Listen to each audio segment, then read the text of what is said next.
excessive joy summons me, whose like never existed, to make a joyful song, with which faithful lovers may rejoice, to whom I do honor in my song.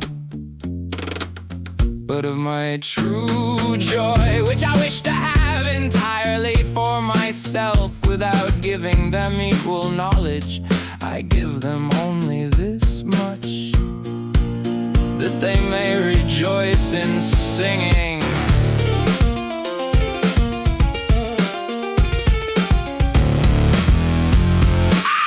I abandon to them without more the words and the tune, but my joy and the reason for which I sing and go rejoicing. I wish to hide from all concealing it, for I fear they might talk of it. For I hold a lover too frivolous, who tells his dear thoughts to one who would go boasting of them, which he would later lament weeping.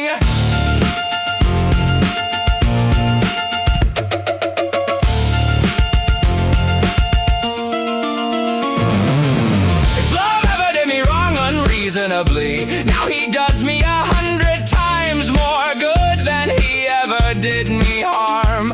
For in one who is worth without deceit, he has fixed my desire, who knew how to take me at first, when I saw her pleasant body, to draw with gentle laughing play my heart and sense and desire.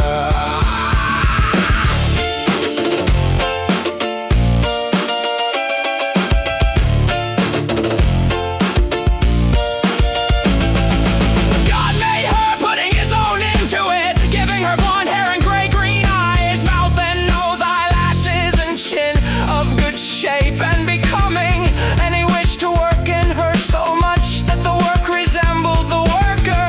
For with honorable, truthful deed, and with many a worthy skill, she knew how to draw her honor forward, so that her worth shines and radiates.